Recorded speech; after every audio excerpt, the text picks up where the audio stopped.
Oh, hi. I was just reading this short story that I wrote for this anthology. It's Clarion Call, Volume 4 by the Agorist Writers Workshop anthology. This one is called Fairytale Riot. It's fairy tale themes.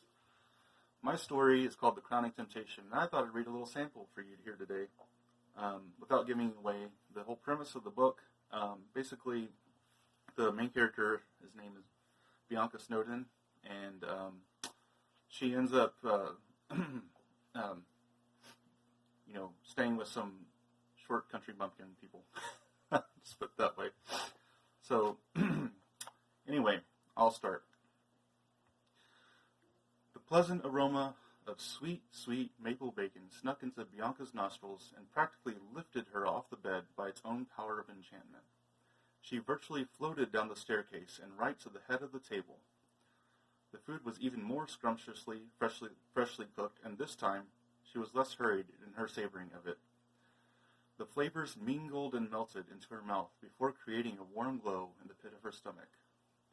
Afterwards, they all gathered on the back porch, where there was a bit of a clearing, and Fillmore took up the banjo, John the fiddle, and Huck the washtub bass. Jefferson picked up his Winchester and began shooting tin cans set up 20 yards away, striking them down each time. "Yep, them tyrants a bitch, ain't they?" he said, before knocking an empty can of green beans clean as a whistle off the wooden railing. Bianca looked over at him, not sure what he was getting at. "What you mean? My aunt is quite a horrific specimen, but—" No, think about it. Bring it back a pace and take a gander at that forest in the mix of the whole damn trees. This ain't the product of one night's affair with dictatorship. People don't just wake up one day and spontaneously get an itch in their drawers to vote in a monster of epic proportions. Nah, they seed and seed it every day, little by little. A tax here, a tax there, everywhere a tax, and next thing you know, they be outright giving their kids up to the state and blowing up gold-earned craters halfway across the other side of the globe. Takes generations of creeping growth, most usually. You got your James Garfields mixed in with your Teddy Roosevelts. Pretty soon, the deck is stacked more and more with FDRs and LBJs, rotating with vacillating fellers. You get second thoughts like your Eisenhowers, and as you go on, your Kennedys and Reagans, you somehow slip in front of bullets as soon as they get silly ideas in their funny little heads. Seems though Trump would have been one of them in that respect. I don't know how far any reforms would have gone. The state is sunk in deep as the roots of time almost. But I guess time, she tells all.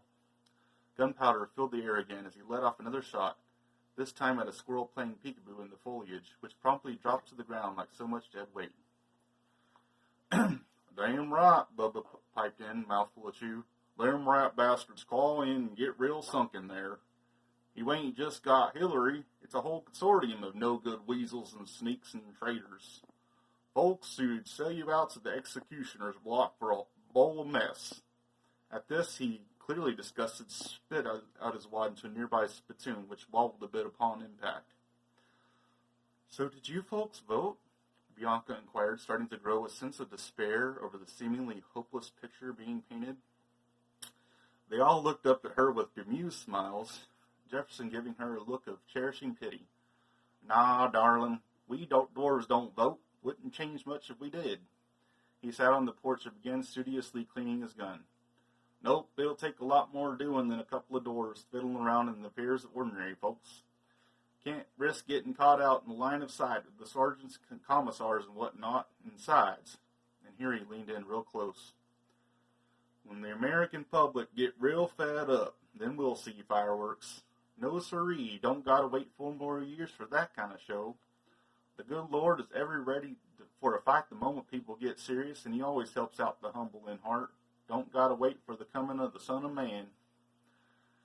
Here Bianca began to inexplicably get the distinct impression that these dwarves had some powerful connections to the land and were supplying help to humankind in some other intangible fashion that she couldn't quite put her finger on.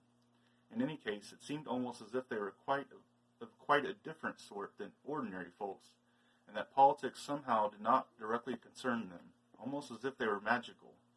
But no, she was not living in a fairy tale, she reflected as she squeezed the thought out of her mind. "No, fact tells you the truth. This is all the result of the collective dream of mankind. Man can't handle his disputes with man, so he takes it up to the next highest bidder and makes the third man a god. When the god betrays his desires, as he always will, the gathered parties snuff him out and ask for a higher god yet. This rotten process repeats and proceeds until you get a centralized bureaucratic institution of monumental proportions on high. Of course, it takes different forms with each new iteration, but point being that tyranny begins with the masses bottom up, not just some folks pushing their ideas onto the rest. Tain't never as simple as all that. When good folk start wiping the sleep out of their eyes, they learn right quick how to throw off the powers that be. During this last part of his spiel, he'd had his rifle trained on something in the distance. As soon as he was done speaking, he fired off a shot, and a raccoon fell out of the underbrush, a bullet hole between his eyes. But that's enough, John, for now. You want to take a gander at our mine? She followed him as he collected the squirrel and raccoon by their tails and proceeded to an old step-side pickup truck, where he dropped them in the bed. Jefferson opened the passenger door for her. Get in, lass.